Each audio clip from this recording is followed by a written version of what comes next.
Benvingudes i benvinguts a la jornada de recerca de la Comissió de Tecnologia i Recerca de la Coordinadora.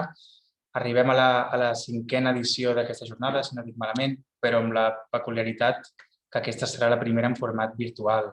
Les persones ponents de la jornada d'avui ja estan preparades, ara no les veieu, però hi són.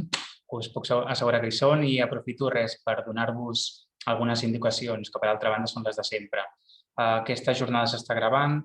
Una vegada que l'acabem, l'editarem i la publicarem a la nostra pàgina web, com sempre fem. Per altra banda, si ens voleu enviar els vostres comentaris o preguntes, podeu fer-ho a través dels canals de sempre. Per una banda ja tenim el xat i per altra banda tenim el preguntes i respostes. Si a més a l'espai final on podem fer una mica de diàleg amb tots vosaltres, voleu fer-nos arribar el vostre comentari d'una forma més amable, podeu fer l'aixecar la mà i nosaltres en aquest espai final us habilitarem la càmera i l'àudio per poder-vos veure i escoltar, d'acord? Per altra banda, si ens feu arribar un comentari pel xat i ens podeu dir a qui l'adreceu, la pregunta, doncs molt millor. I per últim, res, si voleu parlar sobre aquesta jornada a Twitter, podeu utilitzar el coixinet que aprenem compartint. D'acord? Doncs res més. Jo dono la paraula al Pere Fàbregas, el president de la coordinadora. Gràcies a tothom. Gràcies, Albert. Si us sembla, comencem.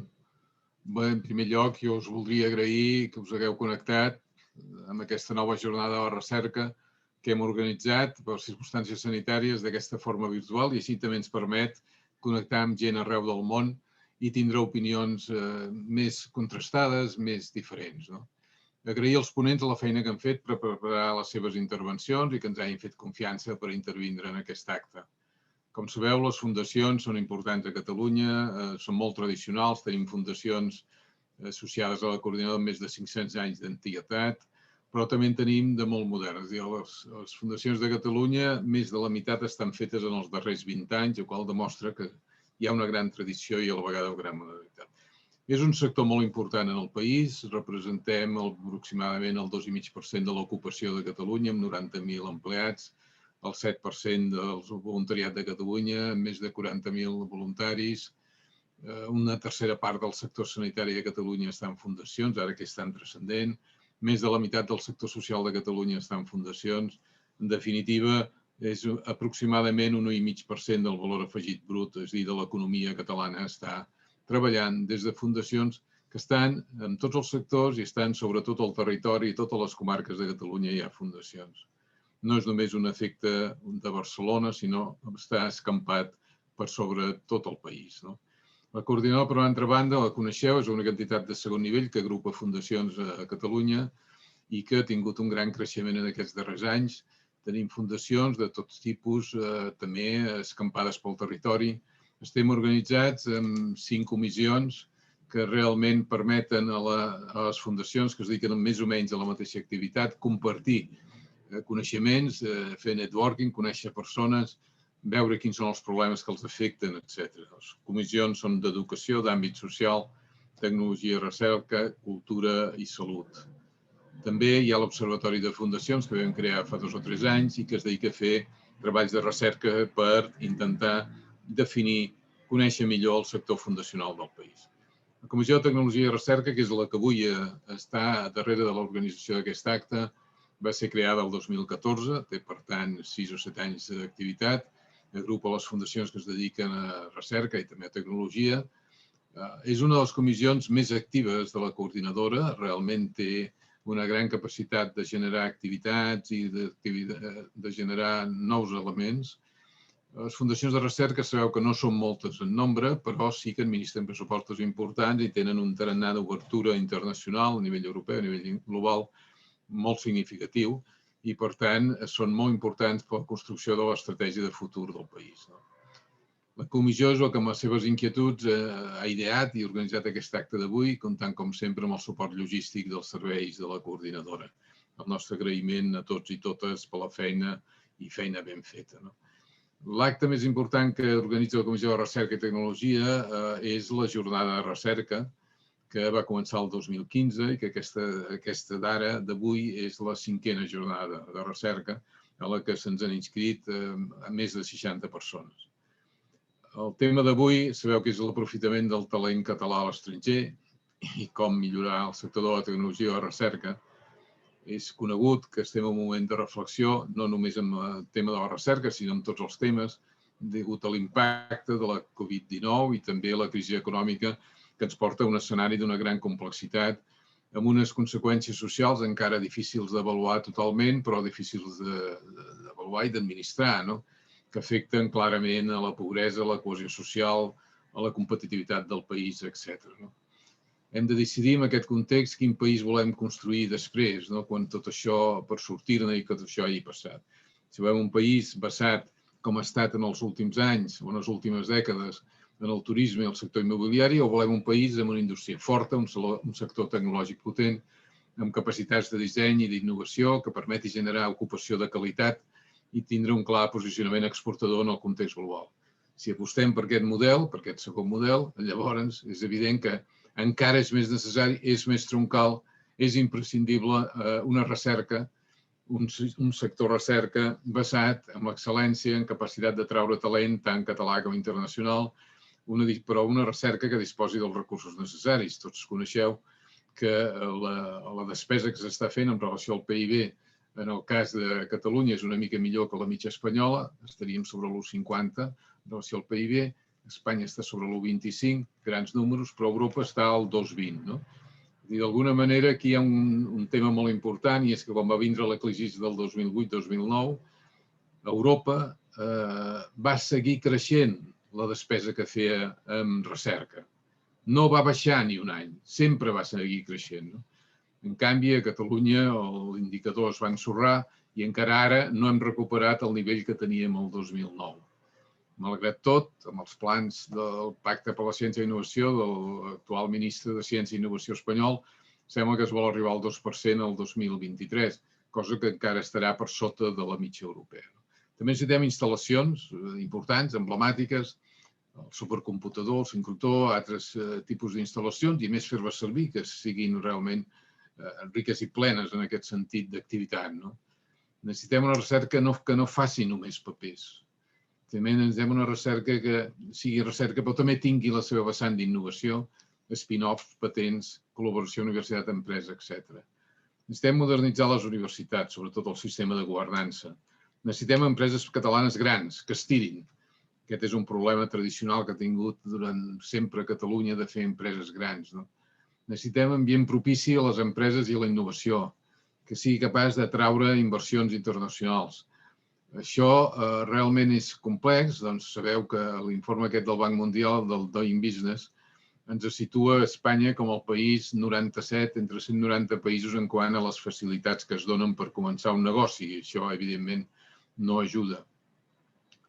Per reflexionar sobre tot això, sobre què té que passar i com s'ha d'enfocar el post-Covid, la Generalitat va crear un grup d'experts independents, el grup de treball Catalunya 2022, abans de l'estiu, que realment estan treballant sobre el tema i que ens van demanar el mes de juliol, van tindre l'amabilitat de demanar-nos com a representants de les fundacions del país què pensaven o què podien aportar les fundacions en aquest escenari. Al setembre els vam presentar un informe, a Catalunya post-Covid-19, reflexions i propostes de les fundacions del país, en què hi havia elements de reflexió sobre temes de valors, temes importants com la col·laboració públic-privat, transcendent en el futur, temes de l'economia social, perspectives d'educació, de cultura, de salut, d'àmbit social, de recerca, d'universitats, etc. Des del setembre fins ara, les diferents comissions de la coordinadora han estat treballant per intentar aportar perspectives més concretes, idees, recomanacions en aquest context. És clar, com diuen els membres del grup 2022, que a Catalunya ja hi ha un accés o està superdiagnosticada. És a dir, fer un diagnòstic de tot el que no funciona o que va malament o que es podria millorar, en tenim molts. Realment el que cal és trobar plantejaments creatius, és a dir, no tant dir si va bé o va malament, sinó trobar coses que es poden fer per tirar endavant, per millorar, per espitxar el país i per espitxar en aquest cas concret el tema de la recerca. La sessió d'avui, com coneixeu, està dins d'aquest context que hem anat descrivint. Hem demanat a científics catalans que es dediquen a la recerca i que estan a l'estranger, Regne Unit, Estats Units, Canadà, que comparteixin amb nosaltres la seva visió sobre alguns punts concrets que haureu vist al programa. Què destacarien del sistema de recerca del país on viuen?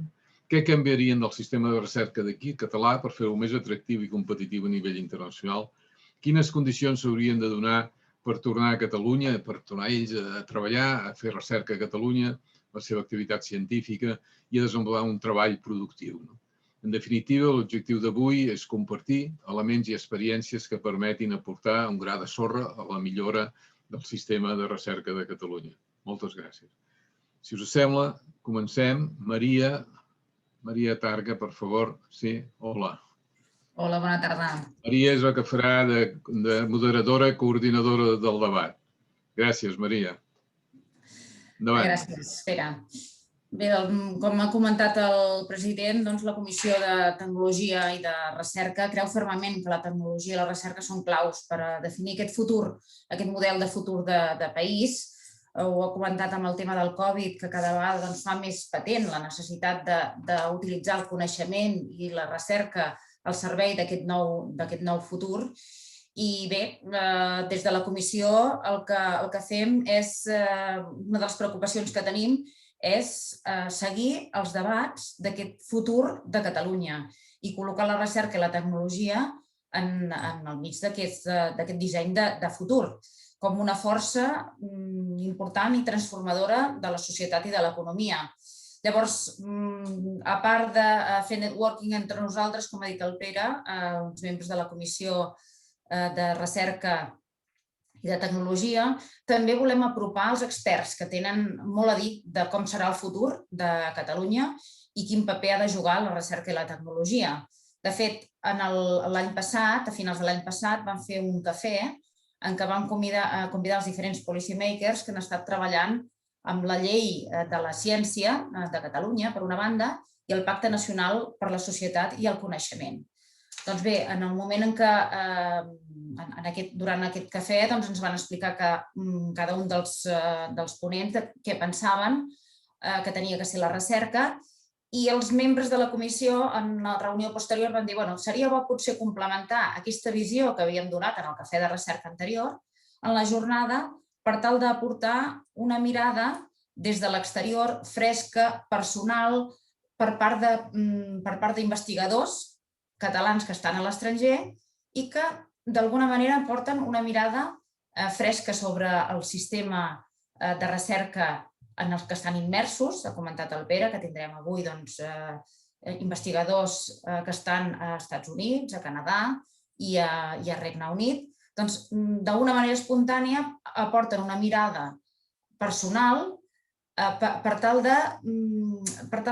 d'una manera intuïtiva, el que han fet cadascun d'ells és, a l'hora de decidir a on ubiquen les seves línies de recerca i a on s'ubiquen, comparar dos sistemes de recerca en el que estan i el català. I, per tant, tenen molt en ment això, quins són els factors claus per millorar aquest sistema de recerca català. I per això els hem convidat i els hem convidat juntament amb Montserrat Vendrell, que serà al final de la sessió, perquè es reculli aquesta mirada fresca des de fora, des de diferents sistemes i també des del punt de vista no tant de fer un decàleg de mesures de millorament del sistema, sinó més les impressions personals, el que en definitiva espitja a prendre aquestes decisions que retens talent o atraus talent en funció d'unes circumstàncies que ens explicaran també els ponents d'avui. Si us sembla, passem al primer dels ponents, que serien Salvador Massip, que va ser aportat per un dels membres de la comissió, concretament per Carles Ventosa, que és de la comissió i director de la Fundació Daniel Bravo. Salvador Massip és molt conegut, és doctor en Medicina, investigador, escriptor i divulgador i ha treballat a l'Hospital Mount Sinai de Nova York. Actualment dirigeix un grup de recerca sobre el càncer i l'envelliment a la Universitat de Leicester, al Regne Unit, on també és professor del Departament de Biologia Molecular i Cel·lular. L'any 2020 s'uneix com a professor investigador a la UOC, per tant té un peu a Leicester, Regne Unit, i un altre a Catalunya, a la UOC, i ha publicat, a part d'aquesta faceta d'investigador, també té una faceta de novel·lista, ha publicat llibres i també assajos sobre divulgació científica. Entre d'altres premis, ha guanyat el Premi Europeu a la divulgació científica i col·labora de manera habitual amb tot tipus de mitjans de comunicació, el Periódico, l'Ara, RAC1 i la cadena SER. En definitiva, jo donaria pas, si us sembla, a Salvador Massip, que ens ha contestat a les preguntes que comentava anteriorment el president Pere Fabra. Gràcies. Doncs bé, si us sembla, comencem amb la mirada fresca d'en Salvador Massip, que és una persona plena d'experiència en l'exterior, més de 20 anys a l'exterior, i que realment és un talent que està a l'exterior i que recentment em comentava que també està ara començant a fer alguns projectes aquí a Catalunya. I, per tant, el que voldríem saber una mica és aquesta mirada personal de la recerca quan un està a l'exterior i allò que li fa decantar-se per estar al país d'origen o per estar fora a l'hora de realitzar els projectes i la carrera científica. Jo el que primer et voldria demanar és què destaques del sistema de recerca en el que ara estàs immers al Regne Unit. Sobretot crec que el gran avantatge del Regne Unit és el finançament i una bona part del finançament que ve de fundacions privades. És a dir, per exemple, amb càncer tenim CR UK, que és una dels principals contribuïdors a la recerca, o Wellcome Trust. Això es troba a faltar molt en el sistema català i, evidentment, també el pressupost que té l'Estat. La inversió en recerca és molt més alta al Regne Unit que en Espanya en general. I això implica que una certa seguretat amb la feina. Et permet poder engegar projectes una mica grans, de llarga durada, i no estar patint perquè un any per l'altre et quedaràs sense finançament. És a dir, perquè vas anar a treballar a l'estranger, els factors que passaven eren els que ara comentes. Fa 20 anys també devien haver canviat les coses, però suposo que d'una manera periòdica et planteges de continuar treballant a l'estranger i com fer-ho i una mica els motius que t'hi porten. Jo crec que tots els científics que estem fora tenim ganes de tornar un moment o altre. A tots ens tira la nostra terra, sobretot venim d'un país que s'hi viu molt bé i tots volem tornar a la família i al país i als amics. I si estem a fora és bàsicament perquè la feina ens va bé a fora. Jo vaig marxar originalment, després del doctorat, a fer un postdoctorat en principi de 2 anys. El meu pla era estar 2 anys a Nova York, a l'Hospital Mount Sinai, i després tornar a Barcelona i intentar aconseguir alguna cosa allà. Però, clar, com més temps passava fora, més difícil m'era tornar perquè el que m'oferien a Catalunya no s'assemblava al que tenia a fora, a nivell de finançament, a nivell de seguretat laboral, a nivell de moltes coses. I això crec que és una mica els problemes de molts dels que han sortit. Crec que és essencial sortir del país quan és científic, a fer el doctorat, el postdoc, el que sigui, però has de sortir. Crec que és una part de la nostra feina, és veure i entendre altres models de recerca i aprendre dels millors. En els laboratoris on fan les coses que tu vols fer i vols saber fer. El problema és que un cop aquest talent surt, se'ns escapi i no puguis recuperar. Hi ha hagut iniciatives, hi ha hagut des de la Ramon i Cajal, els ICREA, etc., però són relativament poques comparada amb la massa crítica de científics de qualitat, crec jo, que estem rondant pel món. I això es fa molt difícil, clar, competir amb una universitat anglesa que t'ofereix una plaça fixa de sortida, 3 anys del que es diu probation, però de seguida ja et fan fixa, amb un finançament, amb un accés a finançament molt més sòlid, amb la possibilitat, per exemple, en aquests moments jo tinc un laboratori de 15 persones i el mantinc relativament fàcil. Això a Catalunya seria un monstre de laboratori que costaria molt de mantenir en marxa. En canvi, al Regne Unit pot ser un laboratori mitjanet i relativament fàcil de controlar. Clar, malgrat les ganes de tornar i malgrat que la ciència a Catalunya té un nivell molt alt, sens dubte, el que falta és més quantitat que qualitat, crec jo. És a dir, oportunitats pels grups que comencen a pujar. I és que el que correm el perill és de perdre, sobretot, grups joves, gent que comença a establir el seu grup, que li ofereixen moltes més possibilitats, més estabilitat a altres llocs, Regne Unit, Estats Units, etc., que no pas potser Catalunya, que vas més amb la incertesa de que no saps si l'any que ve podràs continuar fent aquesta recerca que fas o no. És a dir, una mica el que estàs comentant és un laboratori, estàs davant d'un laboratori amb 15 persones, no? Llavors, què canviaries del sistema de recerca català, què caldria afegir-hi? És això que comentaves, no? Jo crec que el que necessitem més a Catalunya és diners, i això és el problema endèmic que tenim. Crec que Catalunya, dintre de l'estat espanyol, és la comunitat que ho porta millor. A Catalunya s'ha muntat un servei, un sistema d'infraestructures des de l'època del Mas-Colell fins a cap aquí, molt potent, que és l'enveja de la resta d'Espanya, que és competitiu a nivell internacional, que atrau a grans talents. A Barcelona, per exemple, tenim la persona més puntera en el camp de l'envelliment, que és el que treballo jo, és el Manuel Serrano, i està a Barcelona, al Parc Científic. És a dir, grups d'alta qualitat a nivell internacional hi són. El que passa és que amb els pressupostos que hi ha a nivell de país i a nivell de comunitat es pot fer poc. O sigui, pots alimentar uns quants d'aquests grans grups, però no molts, que és una mica la diferència del que passa al Regne Unit o als Estats Units, que tens una gran quantitat de grups mitjanets i grups bons que poden sobreviure sense patir per arribar a final de mes. En canvi, el fet de no tenir un pressupost més elevat fa que només puguis mantenir a Catalunya uns quants d'aquests grans grups. Com se soluciona això? Clar, és una cosa que fins a cert punt no tenim control sobre la quantitat de diners, perquè bé, no tenim control sobre els pressupostos, i tot això ve del govern central, que ho limita molt. Crec que falta una mica més de campanya per conscienciar que la ciència és necessària, que la inversió en ciència és important. Potser ara, després de la Covid, s'entendrà més això, que els científics estem aquí per solucionar problemes i per entendre com funcionen les coses. Potser això augmentarà l'influx de diners. En ciència també, tota la iniciativa privada, que no existeix, el teixit privat, industrial, científic i de fundació és molt pobre, en general, per tradició, a Espanya, comparat amb el Regne Unit. Crec que això són coses que es podien treballar més, no són fàcils de solucionar, però sobretot crec que hauria d'haver-hi una garantia, una certa garantia, per a que els projectes llargs es puguin dur a terme. La ciència és lenta, la ciència tarda temps, i tu no pots pensar a un any vista, 2 anys vista, que és el que et pot passar quan tens un projecte. Has de poder pensar a 10 anys, i si no tens una certa garantia de que podràs mantenir aquest curs, fa por. Evidentment, a mi em fa por deixar el meu laboratori de 15 persones per establir un laboratori nou a Barcelona, perquè no sé aquesta durada, si tinc garantida aquesta durada. Clar, i en aquests moments, per exemple, estic demanant, tinc una col·laboració a Barcelona, estic treballant també a la Universitat Oberta de Catalunya, i allà estem demanant 2 projectes. El CIS, que és el projecte principal de recerca biomèdica, pots demanar fins a un màxim al voltant dels 200.000 euros. Al Regne Unit, quan demano un projecte, poso $500.000 o $750.000 de lliures. Fent el mateix esforç de construir un projecte, em donen 5 vegades més al Regne Unit, perquè hi ha més diners, simplement és així, no?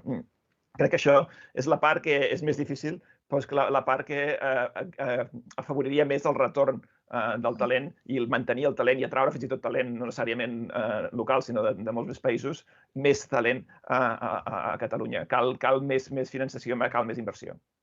En tot cas, estàs comentant això que és important el llarg termini, que és important les perspectives a llarg termini per portar a terme els projectes, però tu t'has trobat en algun moment o en aquells moments en què has recomanat de tornar, més que de tornar, a companys teus de laboratori, d'altres entorns, de que vinguin a Catalunya a fer recerca? Això t'hi has trobat? La teva experiència personal, recomanant de tornar o no, o quan se't planteja o ve l'oportunitat aquesta amb col·legues, com ho planteges i com respons en aquest tema?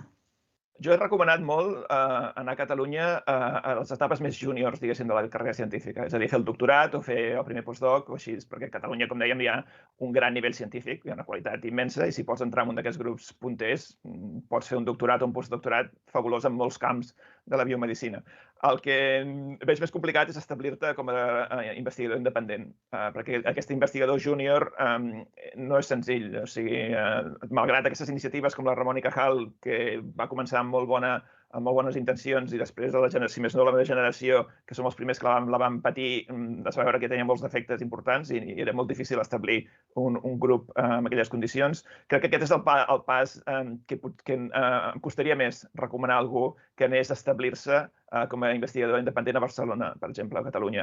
Jo recomanaria 100% l'etapa de doctorat o postdoctorat, o si tens un grup molt establert i realment estàs publicant Nature Science tot el dia. Això trobaràs un forat a Catalunya, sens dubte, perquè la infraestructura hi és, perquè els grups hi són i perquè ja trobaràs diners. Però si estàs al punt mig, entre que no estàs a l'extrem de dalt de tot i no ets un principiant, aquesta franja, aquest forat negre que hi ha al mig, que és on perdem més gent. Barcelona, crec, Catalunya en general, té molta capacitat d'atracció. És un lloc en el qual es viu bé, l'entorn és bonic, és una ciutat coneguda, hi ha focus de recerca, tens totes les eines que pots necessitar, o sigui, no ens hauria de costar en aquest sentit atraure gent. No crec que sigui difícil convèncer algú per anar a viure a Barcelona, és més difícil convèncer algú per anar a viure a Leicester, on vinc jo, que és una ciutat espantosa, però aquí, en canvi, la ciència aquí funciona molt bé. Però tenim tot aquest factor extra a Barcelona que seria fàcil atraure gent. Si la financiació o si la inversió de diners fos una mica més alta, crec que, sens dubte, Barcelona seria encara més competitiva a nivell internacional en termes d'investigació. Doncs t'agraïm, Salvador, les teves aportacions. Ens quedem una mica amb la idea de que el punt que ressaltes és sobretot aquest punt intermig entre els predoctorats i postdoctorats ja al final de la carrera científica, de que aquesta travessia del desert, diguem, entre aquest punt i l'altre és un punt crucial que tu el veus d'aquesta manera. I bé, si de cas, moltes gràcies per la teva intervenció. Un plaer, que vagi molt bé. Plaer.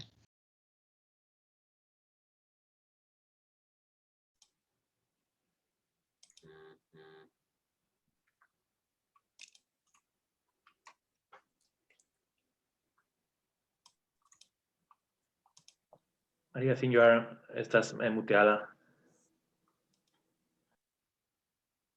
Sí, Maria, no t'hem sentit. Maria, estàs mute.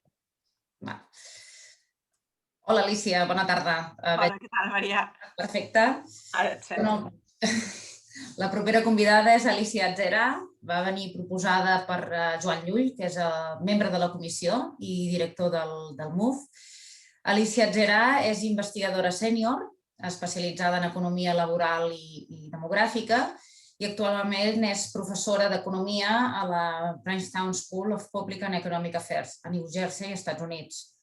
Abans d'arribar-hi va ser professora titular a la Universitat d'Illinois i de Chicago i Ohio, i també ha tingut una etapa laboral a la Universitat Autònoma de Barcelona. Té molts articles en què analitza les condicions i motius que fan que la gent vagi de certes destinacions a altres, és a dir, temes d'immigració, en el que analitza les condicions tant institucionals com econòmiques dels llocs d'origen i dels llocs de destinació. Bé, també és un especial plaer tenir-la aquí, ja des del punt de vista personal, perquè coneixo a l'Alicia des de fa més de 20 anys, bastant més de 20 anys, i bé, vam estudiar juntes, plegades, en un grup molt reduït, i és un plaer sempre escoltar a una amiga i aprendre força de la seva carrera exitosa. Bé, ets una de les veus sèniors d'aquest panell, juntament... Sènior? I, per tant, voldria que ens expliquessis una mica això, de què amb aquests 20 anys, tens més de 20 anys d'experiència en l'exterior molt variada, tot i amb això, amb un ull posat sempre a Catalunya. Comentaves en les converses prèvies que hi ha vegades estàs 4 mesos aquí i 8 mesos en allà, per tant, realment pots veure, comparar i conèixer. I el que et demanaria primer és què destacaries de la recerca als Estats Units? Molt bé, gràcies, Maria. Un encant poder estar aquí parlant amb tu i amb tots vosaltres. Evidentment, el primer que destacaria és el que ja s'ha comentat, és el finançament, i podem parlar una mica després, però a més del finançament volia destacar des dels Estats Units potser paraules claus que se m'ocorreixen és la idea de la competència. És un mercat molt gran, hi ha moltes universitats i moltes institucions i això permet una seguretat en el sentit d'una capacitat de poder moure's fins i tot per l'investigador i no quedar capturat per una institució i al mateix temps saber que hi ha una altra possibilitat d'altres llocs. La transparència, jo crec que no hi ha cap lloc perfecte, no és sempre tot purament transparent, però contra més transparent millor. I després la potenciació del talent jove. Jo crec que són coses molt importants en el sistema americà. En termes de finançament, coses interessants que hi ha, en part és el que ha explicat el Salvador, jo crec que és un gran problema, és l'estabilitat del finançament i la quantitat. Aquí estem molt restringits per els recursos que hi ha, especialment en termes de país. Jo crec que el potencial és molt impressionant. Quan veig gent que ha fet doctorats aquí, normalment van molt més avançats i venen molt ben preparats als Estats Units, sobretot quan ja comencen a doctorar, el que és la carrera. La meva experiència és quan vaig arribar als Estats Units fa 30 anys a començar el doctorat. Els que veníem d'Europa i hi havia altres catalans, venia molt més avançat que alguns estudiants americans. Però després de seguida ells feien el que dirien el catch-up, no? Era una altra. Per tant, aquí la preparació bàsica i el capital humà és molt bo. La qüestió és després aquest finançament. Una cosa interessant que hi ha als Estats Units jo crec que és la potenciació de talent jove en termes de seed money. Quan tu arribes a una universitat i ets jove, justament se't protegeix. En comptes de dir, ara perquè ets jove se't carregarà de tota la feina i faràs el que tothom no vol fer, al contrari, se't diu no. Tu el que has de fer és créixer i tens 6 anys, en el cas americà són 6 anys fins a arribar a una plaça permanent en general, i per tant se't fan unes avaluacions, però moltes vegades se't treuen classes, se't treu una part de treball administratiu perquè el que se sap és que necessites arribar a publicar i arribar a quallar tot aquell esforç que has fet durant la tesi doctoral i s'ofereix seed money o diner bàsic perquè puguis després anar als fons aquests que esmentava el Salvador, que encara són més abundants als Estats Units, per poder buscar diner per finançar la teva recerca. Això és una part important. Evidentment, una altra cosa interessant, i jo crec que aquí potser no es concebeix, és que hi ha molta gent que està en el sector d'universitat als Estats Units, però és un món molt jeràrquic i molt gran. El percentatge d'americans que estan en tertiary education és molt gran, però fins i tot dins de les universitats públiques hi ha una certa jerarquia. I això és, per molta gent, jo crec que en aquest país pot resultar una mica com sospitós o perillós, però també hi ha una manera positiva en pensar-ho. Si tu penses en el sistema d'universitats com el sistema de Califòrnia, tens coses com que seria Berkeley i al mateix temps tens community colleges del sistema de Califòrnia. Tot és públic, hi ha garantit l'accés a educació terciària de la gent de Califòrnia, però hi ha una aposta per uns certs centres d'excel·lència i això també esdevé patent en el cas de salaris, de compensacions, de fons de recerca. Evidentment, això és una mica la diferència entre desigualtat o diferències versus potenciació de l'excel·lència i això sempre és molt debatible i és una cosa important. Una altra cosa interessant i que volia esmentar, i això ho he viscut a través de la vida dels meus fills, tinc 2 ara en aquests moments, de fet us puc dir que estan fent PhDs, doctorats a l'MIT en coses de ciències dures, per tant també conec les ciències dures a més del que és economia, però en l'experiència dels meus fills veient i també la meva experiència com a professora de la universitat, hi ha una part de potenciació del talent jove des de la carrera. La idea que els programes són molt flexibles i la idea que, per exemple, hi ha estudiants que a la carrera ja estan fent classes de doctorat, perquè si els nanos ja estan més enllà d'on han d'estar, poden arribar i estar fent classes de doctorat i fent tesines i col·laborant amb equips. I aquesta flexibilitat jo crec que és molt important, que tornem a un mateix. És la potenciació de l'excel·lència versus la igualtat. Clar, el que has de garantir és un mínim de qualitat per tothom, però sense abandonar aquests capdavanters que són els que et portaran a davant. Jo crec que és la idea, per exemple, en les universitats públiques del que es diu honors programs.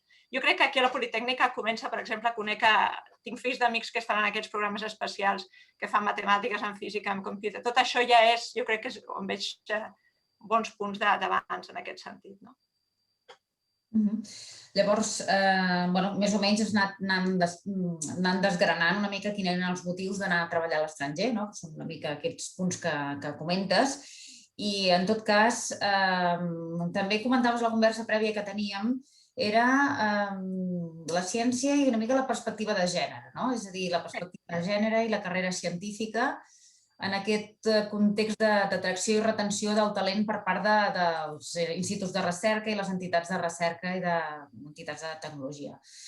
Què canviaries una mica o com compararies aquest tema dels dos? És un tema molt difícil de canviar, però és un tema que jo crec que és important tenir-lo present i no abandonar-lo i intentar pensar solucions. Perquè, per exemple, en els nostres camps de ciències socials és complicat perquè quan entres a la universitat fas el doctorat que s'allarga i després comences com un assistant professor als Estats Units, trigues uns 6 anys a establir-te, per tant, ja estàs posposant una mica el que seria la formació familiar, la part de fecunditat, tot això va lligat.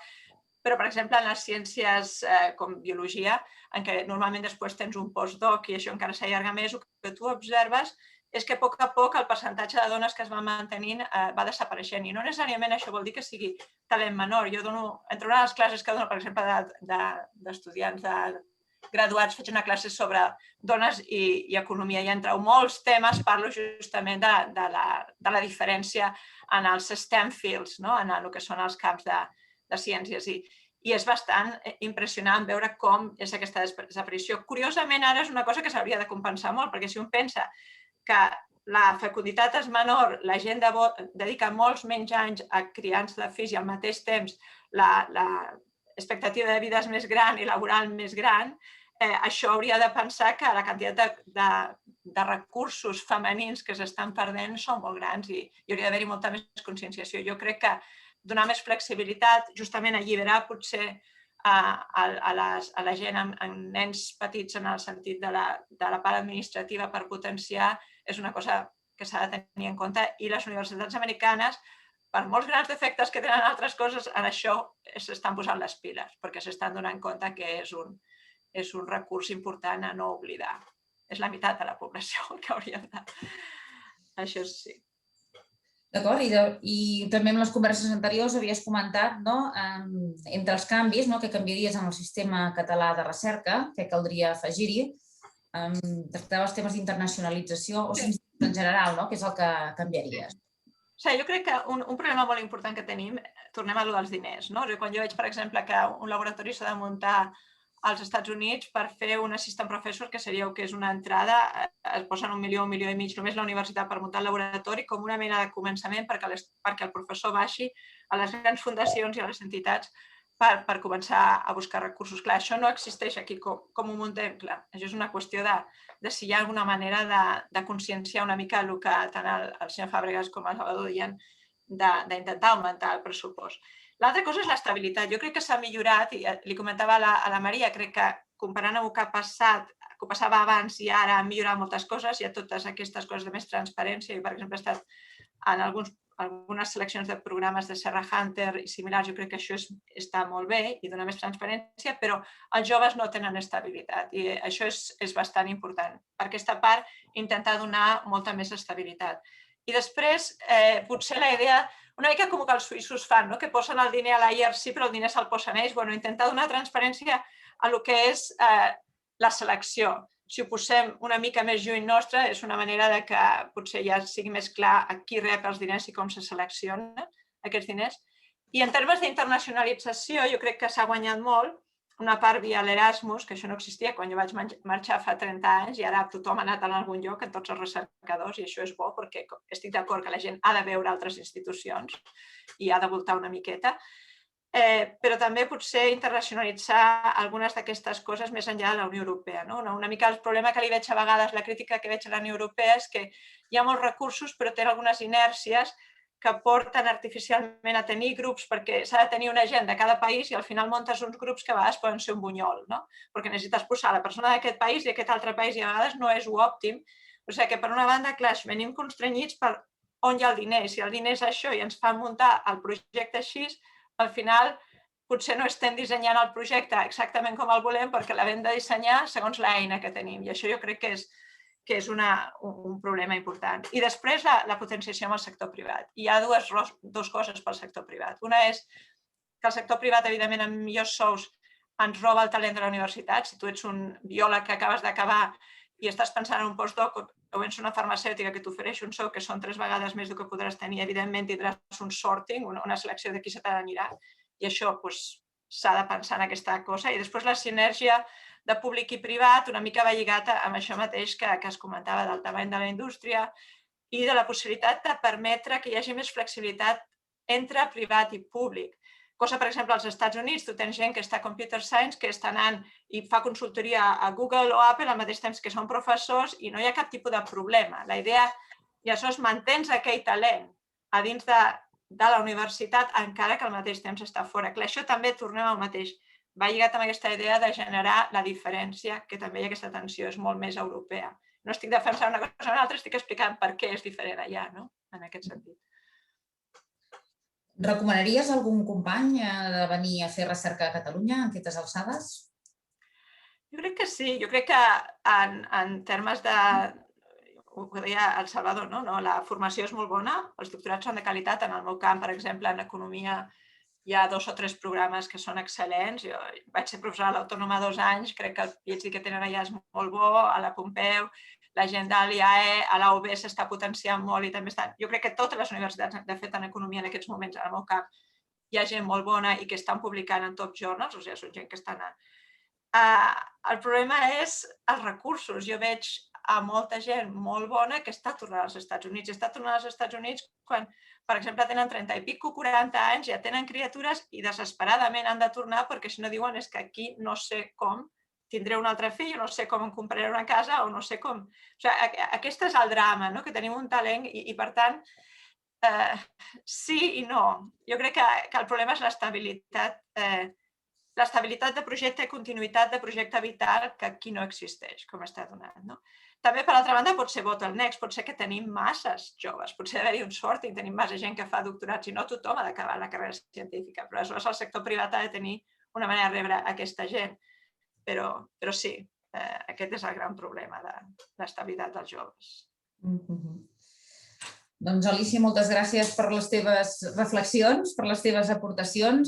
Ens quedem amb les idees clau que has assenyalat: competència, alternatives, transparència, potenciació del talent jove, mesures per aprofitar el talent femení, no encursetar massa els projectes i bé, aquest diàleg entre el sector, fer més fluid aquest diàleg entre el sector públic i privat en la competència a l'hora de competència i col·laboració a l'hora de captar i retenir el talent i no portar-los a una banda o a l'altra de manera exclusiva.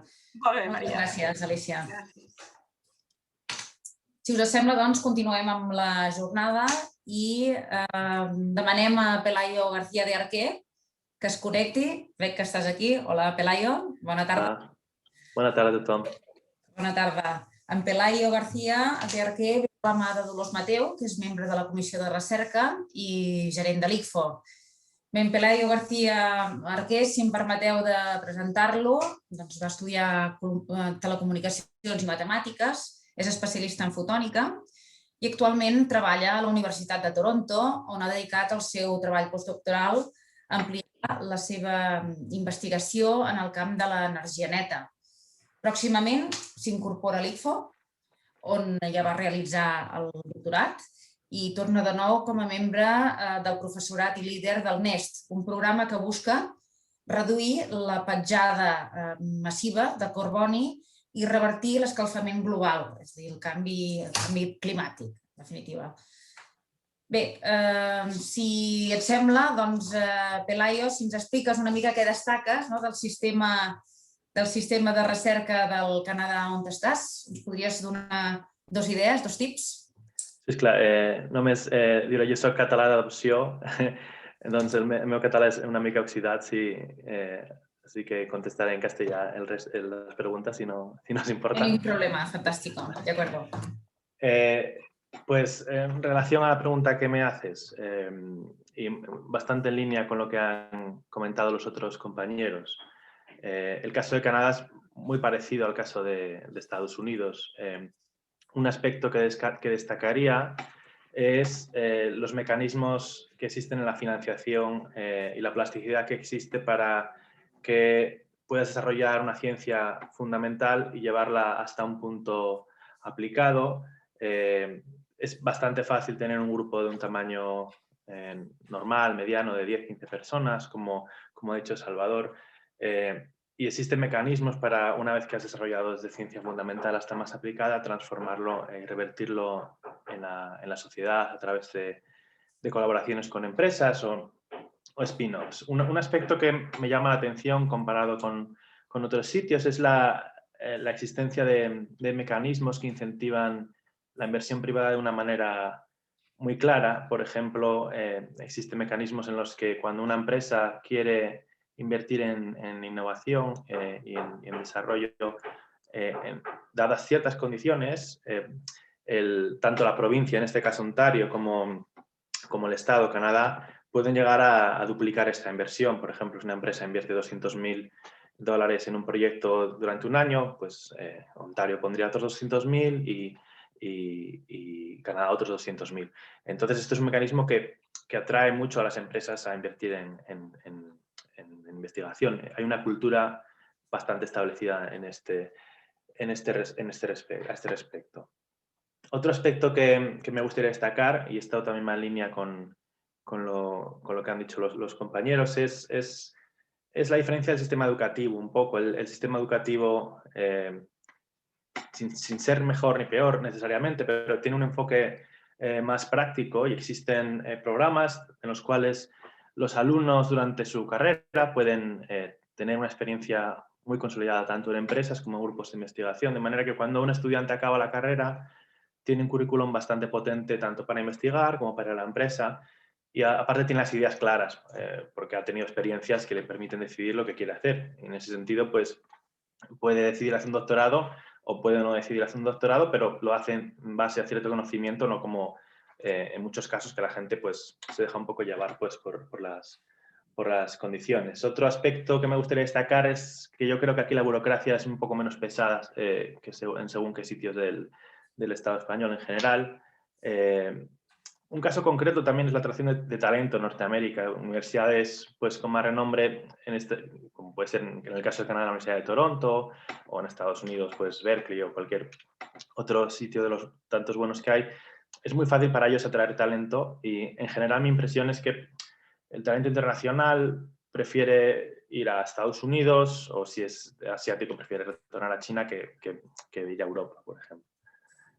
Y para concluir esta pregunta, también en línea con lo que han dicho los compañeros, creo que existe mucha más claridad en tanto al desarrollo de la carrera científica, mucha más seguridad, de manera que existen plazos claros, mecanismos claros y es bastante más fácil que en España poder, por ejemplo, establecer una familia. Por ejemplo, tú si empiezas a crear tu grupo de investigación, como profesor asociado tienes un salario que te permite a lo mejor comprar una casa o poder pensar en hacer una familia y sabes que vas a tener una cierta estabilidad que te permite hacer esto.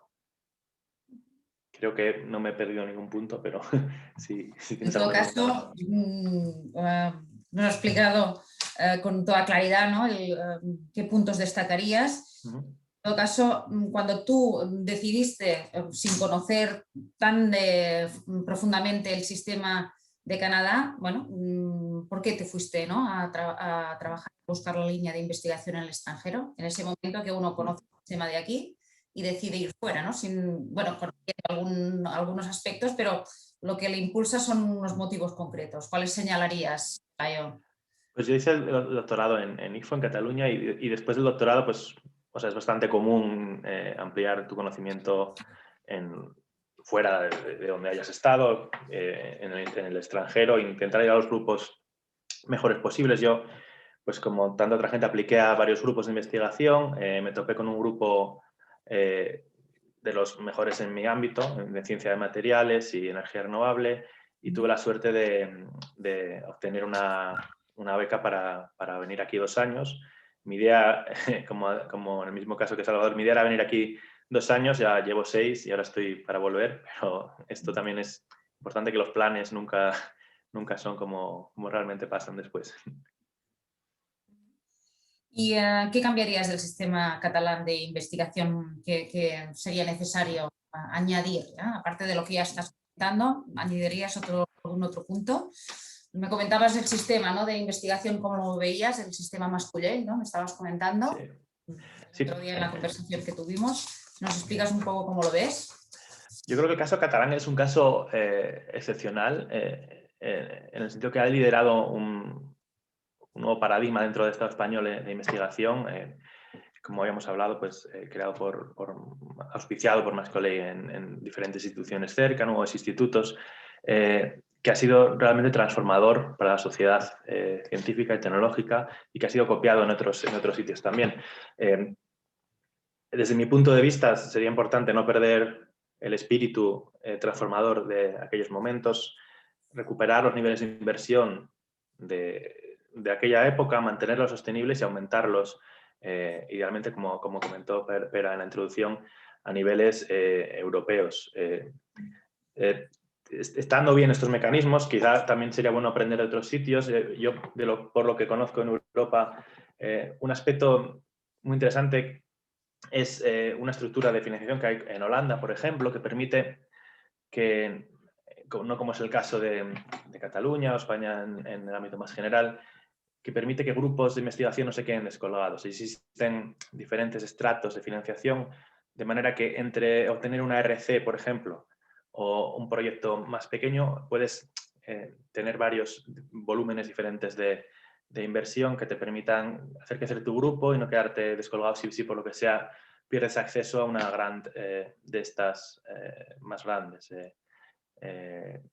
Ya que la mayoría de la investigación de frontera, yo diría ahora mismo, está financiada por fondos europeos, los proyectos más grandes, obviamente. O sea, no hay mecanismos. Sí, estás hablando un poco, como señalaba Salvador Masip, ¿no? Es ese punto intermedio, ¿no? Ese punto intermedio que hay entre el investigador más junior recién salido haciendo el postdoctorado y luego ya los que tienen su propia línea de investigación, sus propios grupos. Es un punto intermedio, ¿no? Que Salvador Masip calificaba como el agujero negro o la travesía al desierto, pues es ese punto, ¿no? Lo que estás comentando, que sería necesario reforzar sí. Y el apoyo a ese punto intermedio, ¿no? de investigadores, ese estado intermedio de su carrera científica. Exacto, para que no se queden nadie descolgado, pero es una manera de asegurarte que no pierdes la inversión que has hecho en un grupo de investigación, por ejemplo. Es una manera, no deja de ser una inversión, porque invirtiendo una cantidad de dinero X, después aumentas la posibilidad de este grupo para acceder a fondos europeos de mucho más calado. Entonces, sí que es un mecanismo de inversión que creo que es bastante... Porque comentabas que la parte más senior de la parte del final o la parte madura de la carrera científica está muy dirigida a los fondos europeos, ¿no? Y antes de los fondos europeos hay pocas posibilidades. Desde mi experiencia y mi punto de vista, si tú quieres hacer algo competitivo a nivel global, tienes sí o sí que conseguir pues, dinero europeo. Si no, puedes hacer cosas interesantes y hay gente que lo está haciendo muy bien, pero es muy, muy difícil, es muy, muy complicado. Y también añadir, perdona, respecto a los puntos que he comentado antes, pues fomentar más la inversión de la empresa en el ámbito público, hacer más plástica también, más maleable la interfaz entre lo público y lo privado, como ha comentado Alicia, creo. Son aspectos que hay que fomentar. Sí que la cultura de inversión en ciencia, por ejemplo, en Cataluña es mayor que en otros sitios. Sería interesante aumentarla aún más y convertirlo en algo más, un motor de la transformación de la sociedad. ¿Recomendarías a un compañero venir a Cataluña a hacer investigación? Sí, como ya hablamos, y evidentemente a diferentes niveles de la carrera investigadora es más fácil que vengan a hacer un doctorado o una estancia postdoctoral. A nivel de establecer un grupo de investigación, y lo hablamos en la preparación de esta charla, en este caso la mayoría de mis compañeros, por lo menos aquí en Canadá, son o asiáticos o norteamericanos o de varios sitios, y entre esos ámbitos no existe tanto interés, digamos, por volver a Europa como por ir a Estados Unidos o a China. O sea, hay unas líneas de flujo de investigadores bastante claras en ese sentido y sería interesante reforzar también la atracción, casi no digo a nivel catalán, a nivel europeo, de atraer talento desde esos países que son líderes en la investigación ahora mismo. Bueno, tenemos entendido que ahora vuelves al ITFO, vuelves a Cataluña. Eres el caso claro de la vuelta, ¿no? De la vuelta, y que serán las condiciones para volver, qué condiciones se han producido para convencerte para volver a Cataluña a ejercer tu línea de investigación. Pues llevo tiempo intentando volver a Europa y he estado pues, en contacto con varias instituciones y después de muchas entrevistas y charlas con varios sitios, mi idea era volver a un sitio que me permitiera estar más cerca de casa, pero sin comprometer la posibilidad de poder realizar un proyecto de investigación que fuera productivo, que funcionara. Entonces, en este contexto, pues a ICFOR pues, le gustó mi propuesta de proyecto de la mitigación de dióxido de carbono y se comprometieron con mi línea de investigación y me apoyaron en todo momento y eso me ha llevado pues, a volver a Cataluña. En este sentido, existen mecanismos que ofrecen cierta mayor seguridad que en otras instituciones o centros de investigación y una cultura de esfuerzo y de llevar adelante los proyectos que es muy atractiva. Pues te agradecemos, Pelaya, tus aportaciones. Nos quedamos con las ideas básicas que has apuntado de plasticidad entre la ciencia y la investigación de la básica a la aplicada, la necesidad de esos incentivos de colaboración de la inversión público-privada, el sistema educativo y su especificidad en cuanto a ofrecer la posibilidad de hacer prácticas también en grupos de investigación y en empresas, y la disminución o la menor burocracia del sistema. Y bueno, te agradecemos y si os parece pasamos a la siguiente intervención. Si es tan amable, te saludamos, Pelayo. Gracias. Ana Barata de la cámara. Sí, ahí estás, ¿no? Hola. Hola, buenas tardes. La siguiente ponente, Ana Barata, ha estat proposada per Antoni Garcia, gerent de la Fundació Josep Carreras i membre també de la Comissió de Recerca, i precisament part de la investigació que ha realitzat Ana Barata ha estat als laboratoris d'aquesta fundació, això la coneixen. En tot cas, dos línies, si em permeteu de presentar la seva trajectòria. Ana Barata és doctora en psicologia, és actualment investigadora del Moffitt Cancer Center de Tampa, a Florida, als Estats Units, i investiga les repercussions que tenen els tractaments per curar el càncer sobre el nivell neurocognitiu i també sobre la qualitat de vida tant dels pacients com dels seus cuidadors. Ana Barata té àmplia experiència en l'àmbit de l'hematologia i concretament en pacients trasplantats del moll de l'os i va treballar durant molts anys com a psicooncòloga a l'Hospital Sant Pau de Barcelona i ha col·laborat com a investigadora, com hem comentat, a l'Institut de Recerca contra la leucèmia Josep Carreras. Bé, si et sembla, doncs, Anna, benvinguda. Benvinguda i gràcies per, tot i el canvi horari que hi ha, per estar allà sempre present, tant a la conversa preparatòria com avui.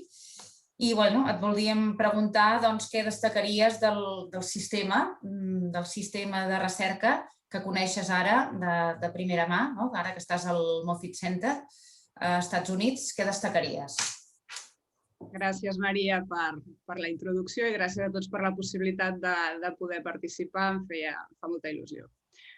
Jo dels Estats Units el que destaco és promouen la ciència perquè ells tenen la convicció clara que és el motor de desenvolupament social i econòmic del país. És a dir, la ciència és el que permet desenvolupar el país a molts nivells, social i econòmic.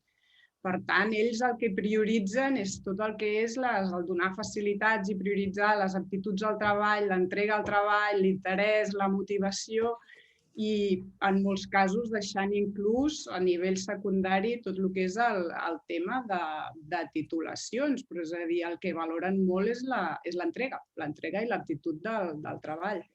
Jo aquesta primera visió de la recerca la vaig tenir el 2012, que vaig venir com a predoc a fer una primera estada de 2 mesos. Tenia clar que volia fer recerca, però em faltava formació específica en el camp de les repercussions que els tractaments de moll de l'os i teràpia cel·lular tenien els supervivents. Vaig venir a fer una primera estada sota la supervisió vinculada amb el camp de servei d'hematologia, està clar.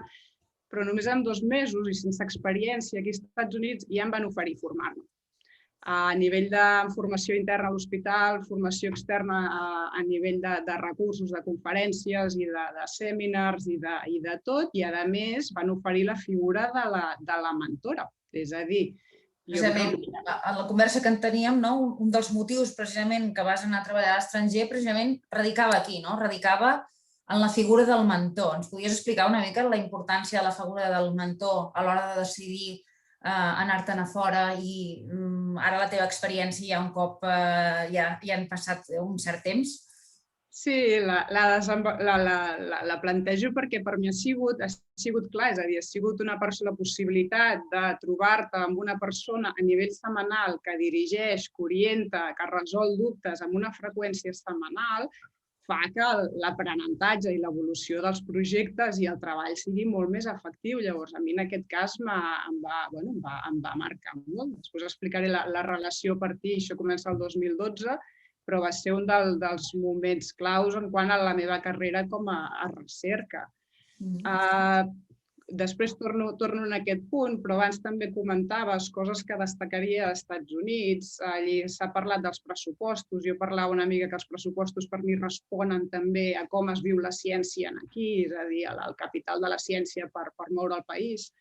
I les beques per mi responen també en aquest interès de moure el país. És a dir, crec que era l'Alícia que ho plantejava, la llibertat de l'investigador. No només no són beques que estan vinculades, o n'hi ha algunes que no estan vinculades només a la pròpia institució, sinó que pertanyen a l'investigador. I, a més, el sistema d'enviar una beca, poder rebre revisions i tornar a presentar aquesta beca millorada amb les revisions que has obtingut dels revisors, amb la qual cosa el progrés et donen moltes facilitats per progressar a nivell personal i a nivell de projectes científics. Llavors, el sistema de beca de l'Institut Americà de Salut va per cicles. És a dir, hi ha una convocatòria, presentes la beca, reps les revisions i la tornes a enviar. És a dir, per mes i tens possibilitats d'avançar. Si no, moltes vegades en algunes convocatòries prepares la beca amb tota la feinada que suposa, l'envies i pot ser que no surti res, per molt que després es pugui intentar amb altres convocatòries. Però tens la possibilitat de rebre indicacions per millorar-la i progressar-la. Llavors, aquí sí que són coses, és a dir, perquè progressa el país. Progressa. Comentaves això, una de les raons de les que te'n vas anar va ser precisament el mentor, o les ganes de trobar una persona que fes aquesta funció que et comentaves, que anés revisant, que anés guiant, que anés tirant endavant, cosa que trobaves una mica a faltar. I, en tot cas, què canviaries del sistema català de recerca? Què caldria afegir-hi? El mentor és un dels temes, però no sé si és un tema de regulació, si és un tema del camp de recerca on estàs, o... Explica'ns una mica què canviaries. Del tema, tornaria una mica més al mentor perquè va lligat a coses que canviaria. Jo tenia molta experiència en clínica. Jo soc psicòloga i he treballat molts anys fent assistència hospitalària, sobretot lligada a l'Hospital de Sant Pau, servei de medicina interna, psicosomàtica, vinculació també a l'Hospital de Granollers, al servei d'endocrinologia, i llavors finalment amb el servei d'hematologia de l'Hospital de Sant Pau. Molt interès per fer recerca i és un camp per tota l'agressivitat dels tractaments que hi ha pel càncer amb uns efectes secundaris que són importants. És a dir, hi ha necessitat de millorar la qualitat de vida i les repercussions que aquests tractaments tenen en els pacients i amb ganes de fer recerca. El cap de servei donava unes facilitats, però era també conscient de les limitacions que hi havia per avançar a aquesta línia de recerca des de casa i les dificultats de tenir un recurs econòmic per viure d'aquesta ciència, no només amb haver-ho de compaginar amb l'assistència psicològica. Llavors, ell mateix, el doctor Sierra, per la pròpia experiència que ell havia tingut als Estats Units, em connecta amb el centre on estic ara. Llavors, faig l'estada de 2012, que comentava abans, l'estada de 2013, una altra estada de 2 mesos, i a la tornada i amb aquestes publicacions podem engegar una línia de recerca a Barcelona amb tot el suport de l'Institut d'Investigació contra la Leucèmia Josep Carreras. Fem publicacions des del servei, treballs en compaginació amb l'Hospital del Mar, l'Hospital de la Vall d'Hebron, presentem les comunicacions a Europa, ens assegurem, tenim un lloc dintre del grup europeu en quant a supervivència d'aquesta població de malalts. 2017 faig la tesi, faig la tesi, dic que aconsegueixo perquè anava fent la recerca amb tot el tema de l'assistència als malalts, llavors 2017 es fa la tesi, sobretot dirigida per la mentora americana, és a dir, tot i jo treballar a Barcelona, continuo amb la relació amb ella i ella em segueix dirigint la tesi des d'aquí Tampa, mentre jo estava a Barcelona. Va venir el dia de la defensa es fa a Barcelona, i en aquell moment ella m'ofereix contractar-me, 2017. En aquell moment, clar, fer recerca a Barcelona era fer assistència i amb la resta de temps poder fer recerca, i amb l'esforç i amb l'interès que tenia per la recerca jo volia desenvolupar la línia de recerca amb la que estàvem treballant, i als Estats Units oferia aquestes possibilitats. I aquest comentari es planteja amb el doctor Sierra, cap de servei d'hematologia, es planteja també amb l'Institut Carreras i ja s'està d'acord. L'única manera de poder avançar en les repercussions que tots aquests tractaments tenen en els pacients, en els familiars, és que jo m'estableixi i, per tant, ens establim a Estats Units. L'altra cosa que comentava l'Alícia és la llibertat que donen. Jo en el moment en què la mentora m'ofereix poder venir als Estats Units, tinc un problema personal i no puc venir, i és ella que em demana que no renunciï al contracte. Finalment m'incorporo el 2019, que és quan quan jo puc venir, i a partir d'aquí s'interromp el contracte formal tant amb l'Institut Carreras com amb l'Hospital de Sant Pau, amb el servei d'hematologia, però dic formal perquè extraoficialment la relació amb ells sempre ha sigut molt bona i segueixo vinculada. Llavors, aquesta ha sigut l'experiència, i en línia als comentaris d'abans, el tema de les beques, el tema de la mentora i de direcció de projectes, i el tema de, sobretot, i que està per sobre dels pressupostos, és el paper de la ciència en el país i el potencial de la ciència per ser motor de canvi social i econòmic. I quan comentaves que canviaries del sistema de recerca, a part de tots aquests punts que has comentat, també esmentaves les estructures d'investigació, com haurien d'estar dirigides o com haurien d'estar... Ens podries explicar la teva visió del que canviaries en quant a això? Sí, jo crec que les idees que vam discutir, és a dir, la ciència és un camp molt específic, llavors jo crec que aquí tot el tema de direcció d'institucions d'investigadors, sobretot dirigides pels propis científics, que són els que coneixen el que suposa fer ciència. Moltes vegades hi ha economistes, clar que hi han d'haver economistes, però vull dir que el lideratge sigui científic. Aquest és un dels punts que comentava. I recomanaries a alguna companya actual de venir a fer recerca a Catalunya, seguint una mica els teus passos ara? Sí? En línia, molt semblant a la meva línia, els comentaris que s'han fet fins ara, és a dir, d'altres companys catalans que estiguin a fora, jo diria que és important, que s'entén les ganes d'estar a casa. En el meu camp i en el moment de la meva carrera seria una mica el capitular. En el moment en què hi hagi pressupostos, s'asseguri la vida personal de l'investigador, s'asseguri el poder donar continuïtat a la feina feta a través dels pressupostos, d'estructures i de grups punters, serà un plaer recomanar la tornada.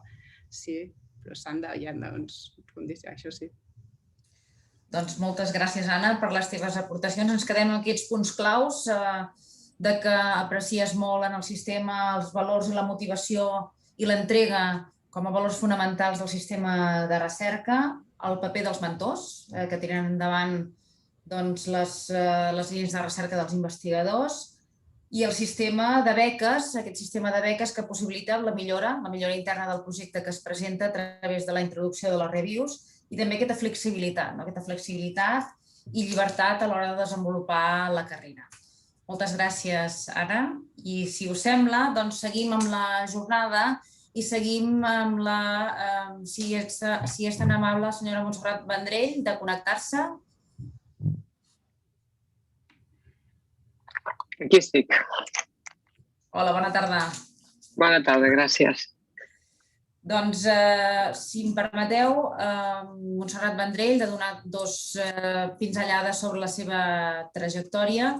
Montserrat Vendrell és molt coneguda per tots vosaltres segur, té una llarga experiència en el sector de la salut i en aquesta experiència hi té una etapa internacional que també ella ja ha passat per l'Institut de Biologia Molecular de Nova Jersey. La senyora Vendrell és doctora en Biologia, és una de les veus més conegudes en la bioregió de Catalunya. Va ser una de les impulsores del Parc Científic de Barcelona, el del Biocat, i s'ha convertit en emprenedora de la firma de capital Risk Alsa Life Science. En tot cas, Montserrat Vendrell l'hem convocat també en aquesta sessió, en aquesta jornada, per la seva doble condició de membre del grup de treball Catalunya 2022, aquest grup de treball que està dissenyant com ha de ser la Catalunya post-Covid, per entendre'ns així, per situar-ho en el temps, i també està en el grup de treball Next Generation, com ja ha dit abans el president, com una assessora que han passat per les seves mans segur grans projectes que ajudaran segur a superar aquest model i aquesta crisi per la que estem travessant. Ens agradaria això, Montserrat, si ens vols explicar com veus les aportacions, com està també els treballs de Catalunya 2022 i tot allò que vulguis aportar per a millorar en la visió que t'han anat donant els diferents ponents des de fora, com aprofitaries, i segur que us ho heu plantejat moltes vegades, aquest talent català per millorar el sistema de recerca i de coneixement de Catalunya. Gràcies i gràcies per donar-me l'oportunitat d'estar aquí avui per compartir amb vosaltres una mica el que estem fent i alhora també escoltar, que és part del procés de la feina que fem. A mi m'agradaria, després d'escoltar els companys, que em fa recordar moltes coses, òbviament, posar-hi una mica de perspectiva. Tu has parlat de llarga trajectòria, que és equivalent a allò de la seniority, vol dir que fa molts anys que ens hi dediquem, que ja tenim una edat. I clar, jo vaig marxar de postdoc, devia ser al voltant de quan l'Alícia comentava, doncs va marxar dels anys 90, és a dir, al voltant de 25 anys. I aquesta perspectiva la poso per dir com de diferent eren les coses llavors, i què hem aconseguit fer, sense triomfalismes, perquè soc una persona molt realista i parlarem de totes aquestes mancances. Però sí que és veritat, quan jo vaig marxar de postdoc, després de fer la tesi del CSIC, vaig anar casualment en un institut que estava finançat per una empresa privada, Hoffmann Roche, perquè treballava en el biomolí, era un institut independent, finançat amb diner privat, per tant, era com un paradís, venint del CSIC i venint dels anys 90, però jo vaig estar-hi 3 anys i vaig decidir tornar, i vaig tornar a contactar el CSIC, etc. Però una mica la perspectiva és dir, quan jo vaig tornar a finals del 90, no hi havia ni un centre de recerca a Catalunya d'abans de l'època Mas-Colell. No hi havia, òbviament, el Parc Científic de Barcelona, perquè jo m'hi vaig sumar a finals del 90 i vam ser l'equip que el vam engegar. No hi havia el supercomputador. No hi havia el Centre Nacional de Seqüenciació Genòmica. Per tant, estem parlant d'una època on les condicions eren molt diferents de les que podem tenir ara. D'acord? Va haver-hi alguns, més enllà de figures claus, i s'ha mencionat la figura de l'Andreu Mas-Colell com a persona clau a l'hora del disseny, del canvi d'estratègia, de com fomentar un sistema de ciència més semblant a allò que tots havíem vist a fora, basat en tot el que heu dit avui, flexibilitat, centres independents, accountability, fora del que és la carrera funcionarial, amb accés a projectes, amb línies de finançament per contractar talent, no per finançar projectes, sinó per contractar talent que pogués anar fora a buscar finançament. Tota una sèrie d'elements que va ser el programa que es va implementar aquí, amb el Centre Cerca, amb l'ICREA, però que va poder ser implementar en uns moments on hi havia accés a recursos, on va haver-hi molts fons europeus, els fons FEDER, que van ajudar no només a la construcció d'edificis, dels centres, del mateix parc científic, etc., sinó també a altres infraestructures, com també el supercomputador. Tota aquesta visió històrica la faig perquè jo crec que ens trobem en un moment ara que podria ser comparable al nivell de dir és un moment d'oportunitat com no hem vist en molt de temps. Estic totalment d'acord que el que ens falta a Catalunya és el que heu dit, començant per Salvador Massip. No hem parlat de finançament, hem parlat de flexibilitat a l'hora de contractes, a l'hora de col·laboració público-privada, incentius perquè la inversió privada arribi a les empreses, flexibilitat en els tracks formatius, en inculcar en com comuniquem la ciència. No us repetiré, tota una sèrie d'elements, però com un dels importants és realment que mai hem tingut prou massa crítica, prou accés a finançament per realment passar de ser un sistema petit, abans s'ha comentat. Si tu pots venir a fer una tesi d'un postdoc, segur que trobaràs grups boníssims. Si després vols una plaça és molt difícil. Llavors, aquest és un sistema que difícilment reté el talent, no? Tal com el tenim muntat ara, perquè és complicat, ens falta massa crítica i ens falta finançament, es fan meravelles al sistema de ciència a Catalunya amb els recursos que avui en dia hi ha. No? Llavors, una mica posant avui, any 2021, ens trobem en un moment i tu has posat de manifest dues iniciatives a les quals estic vinculada. Potser per la trajectòria meva jo vaig passar de fer recerca després al món més de gestió de recerca, en l'equip que va començar el Parc Científic. Després vaig engegar sectorialment, jo soc del sector bio, doncs Biocat, i vaig estar vinculada també al Barcelona Institute of Science and Technology. Per tant, recerca, gestió de recerca i avui en dia, doncs, com a soci amb un fons d'inversió en ciències de la vida, amb startups que surten d'aquesta recerca. Per tant, una mica veient tota aquesta trajectòria, doncs, i perquè tinc una certa vici de sempre dir que sí quan em demana involucrar-me en iniciatives de sistema, doncs he estat part del grup aquest que en diuen Connext, una mica que estava liderat per Miquel Puig i que érem una sèrie de 14 persones del sistema que se'ns va demanar pro bono analitzar una mica diferents iniciatives del sistema i fer certes recomanacions, que no avaluacions, perquè amb aquest esforç bottom-up inicial de demanar projectes del sistema poguéssim fer recomanacions a la Generalitat en aquest cas, perquè després pogués fer aquest top-down, aquesta estratègia de dir, va, molt bé, davant d'aquests fons europeus que ara ens arriben, que comentarem, Catalunya prioritza, en base al que té, una sèrie d'eixos. Hem de tenir clar que aquests fons Next Generation, tot i la incertesa i el desconeixement que els envolta de com arribaran, qui els gestionarà, què farà la Generalitat i què farà l'Estat, com es justificaran, qui ho pot liderar, quin pes específic ha de tenir el sector públic i el sector privat. Tot això encara segueix haver-hi força incertesa quan ja estem al 21, que és un dels anys d'executar. O sigui, això ho hem de tenir en compte. Però estem parlant que poden arribar a Catalunya de l'ordre de 3.000 milions anuals els propers 5 anys. I aquí es poden fer moltes coses, alguns de finançament, alguns de crèdit. I, per tant, hi ha moltes coses que s'han de posar sobre la taula perquè això pugui realment executar-se. I aquesta és una de la feina que dins de Next Generation, i tenint en compte que aquests fons van amb uns eixos determinats, no van a cobrir forats, no van a fer les coses com les feien, sinó van a poder invertir les bases per fer les coses diferents.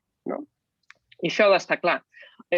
Van a projectes que tinguin a veure amb com digitalitzem el territori, com digitalitzem diferents sectors per fer-los més competitius, com apostem per noves fonts d'energia, com adrecem certs reptes del sistema a nivell de sostenibilitat, com fem sostenible el nostre sistema de salut mitjançant la digitalització, mitjançant les dades, hubs de medicina personalitzada, com podem apostar per una transició ecològica, cohesió social i territorial, com podem fer economia basada en coneixement. Per tant, en uns àmbits determinats són els que es prioritzaran projectes dins del que és el Next Generation. I això, suposo que heu tingut accés. La Generalitat ha fet un primer esforç de resum de diferents àmbits que no va més enllà de dir que aquests són àmbits estratègics. No vol dir que, òbviament, hi haurà una partida molt important des del govern central que es prioritzarà i totes les empreses, consorcis, etc., que obtinguin projectes aplicaran allà i s'atorgaran fons a nivell competitiu.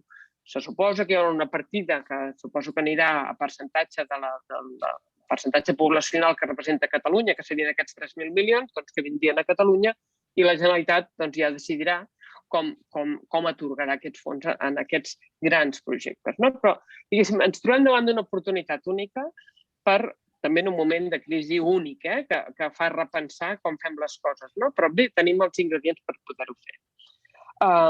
Pel que fa al Catalunya 2022, és una iniciativa que més que de govern surt del sector públic, quan comença la pandèmia l'any passat, on, òbviament, les administracions estaven volcades en trobar solucions, en apagar focs, per entendre'ns. Hi ha una sèrie d'independents que diem per què no creem un grup on puguem estar pensant què hauríem de fer el dia després. Després això ha anat convergint amb el Next Generation i jo casualment he estat als dos llocs, però neix independent de tot això, com una iniciativa d'en Genís Roca, que vau tenir aquí ja a la tardor, en el cafè aquest que vau fer a la recerca, i i la Victòria i el Zina, que són els dos coordinadors del grup, i hi ha gent de totes les disciplines.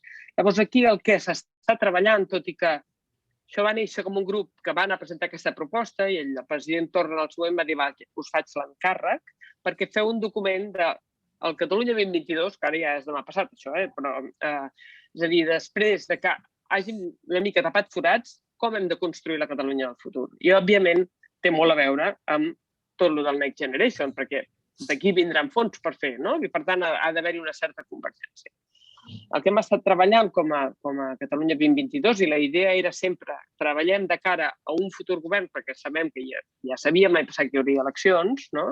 Doncs després de les eleccions, el govern del color que sigui, que vingui després, ens agradarà presentar un document de recomanacions i amb propostes per intentar-ho aterrar, perquè jo, amb el temps que porto treballant en el sistema de diagnòstics n'hem fet molts, saps? I diagnòstics, jo crec que tots els que estem aquí estem d'acord amb el diagnòstic, on són els problemes, què s'ha fet bé, què és el que s'hauria de fer. Ara, com apliquem... Parlàvem d'això, sí, del diagnosi, tots estem molt d'acord, no? Clar. Les mesures i la manera d'aplicar-ho, no? Suposo que... Doncs allò que dèiem, al final el malalt morirà sobrediagnosticat, saps? I, per tant, és el moment de realment començar a aportar solucions, no? I aquí ens agradaria, doncs, posar propostes concretes sobre la taula i és part del treball del document. Només dir-vos els àmbits en què estem treballant el document, són 3 grans àmbits, un que té a veure amb una que n'hem dit societat justa, apoderada i capaç, que tingui tot a veure amb el sistema educatiu, en impulsar l'accés a la cultura, fomentar un habitatge assequible, és a dir, propostes en tots aquests àmbits, i un sistema integral d'atenció a les persones. Un àmbit que té a veure amb un sector públic àgil i tractor. També s'ha parlat aquí de temes de burocràcia, de temes i la pròpia implementació de tots aquests ajuts, no? Com es farà en temps i forma amb una burocràcia com la que tenim en un país com el nostre, no? Com podem treballar per digitalitzar l'administració, per afavorir la flexibilitat de la carrera professional dins de l'administració, revisar processos, etc. Això és un gran paquet. Llavors, un altre, que és el que jo estic vinculada, que és el que es diu economia competitiva basada en coneixement. I aquí dins hi ha tot propostes dins el que és sobirania en certs aspectes claus, en desenvolupament econòmic, com creem coneixement i aprofitament social i industrial d'aquest coneixement, temes de desenvolupament, retenció i retenció de talent. És a dir, temes com els que han sortit avui aquí, com fem un país de ciència i dades. I aquí, per no allargar-me, jo no voldré, tampoc toca ara perquè encara s'estan treballant, propostes concretes, però, com us deia, les propostes van molt en l'àmbit sobretot de recerca i del que hem estat parlant avui aquí, com propostes per millorar el finançament, no només més finançament o augmentar aquest famós percentatge del PIB, que jo des que estic en aquest sector parlem de que volem arribar al 2%, encara estem a l'1,52%. Per tant, propostes de com invertir més en recerca, propostes vinculades a talent, com deia, talent en el món de la recerca, però també com atraiem talent a les oficines de transferència, com atraiem talent amb tot l'entorn necessari perquè aquesta recerca arribi a mercat. Propostes en l'àmbit d'impacte, és a dir, com fomentem línies d'ajuts per incentivar la maduració tecnològica, per el que s'ha parlat aquí, matching funds per coinvertir en projectes amb empreses, focalitzant alguns sectors estratègics.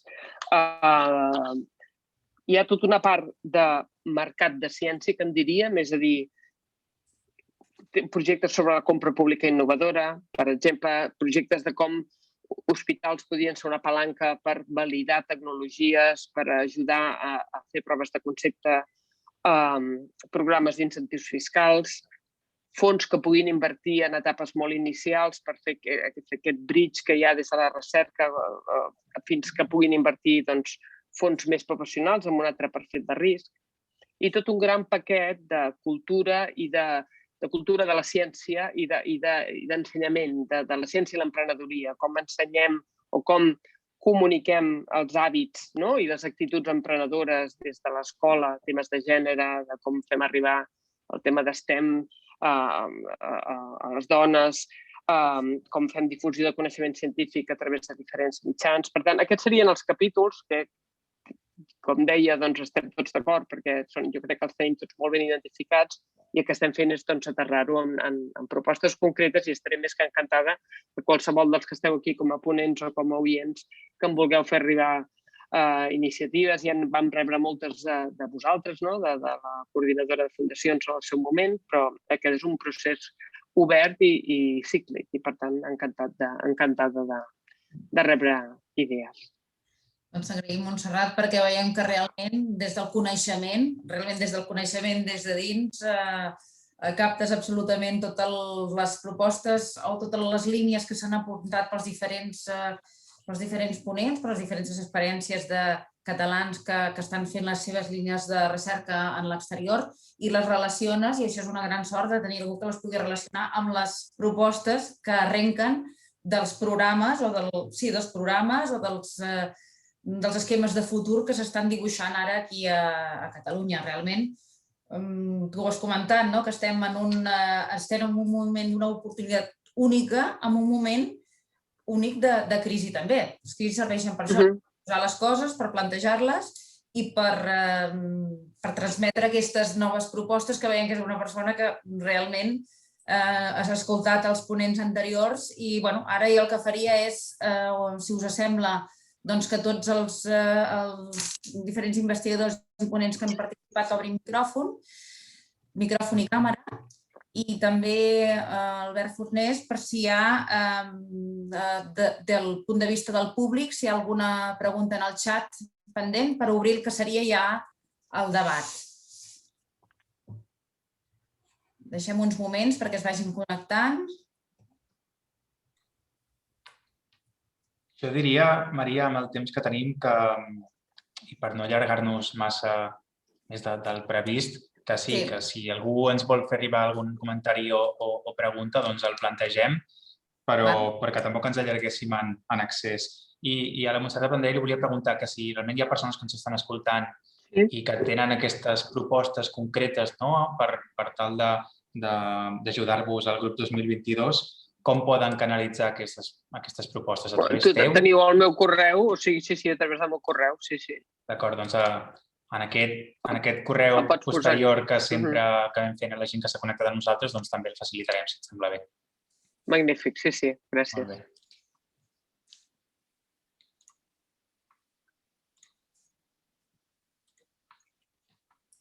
Doncs em sembla que era a l'Alícia, veig que tenim una pregunta de preguntes i respostes que s'ha fet a l'inici, on ens demanen preguntaven quin és el pressupost anual del teu laboratori i quina part d'aquesta ve del Cancer Research UK, si no m'equivoco. No. Dóna la sensació que no m'ho preguntaven a mi. No? Disculpa. Que deu ser en Massí. El Salvador, que no és... Clar, el Salvador, que tot just no el tenim. Clar, ell treballa al Regne Unit. Doncs, si no hi ha cap més pregunta, si vols, Maria, fem una mica de tancament o vols fer alguna valoració? Doncs, en tot cas, agrair a tots vosaltres la participació, tant com a membres de la Coordinadora Catalana de Fundacions, tant com centres de recerca, centres tecnològics. Sapigueu que sempre estem aquí, a la Coordinadora, al vostre servei. Si teniu, en tot cas, interessos o que vulgueu canalitzar els propers cafès de la recerca o jornades, també estarem oberts a les vostres propostes i amb això ja donaríem per tancada la 6ª jornada de la Comissió de Ciència i Tecnologia. Moltes gràcies també a l'equip organitzador per haver fet aquesta impecable organització de l'acte, sempre aquí present. I bé, fins a la propera jornada o al proper cafè. Moltes gràcies. Bona tarda.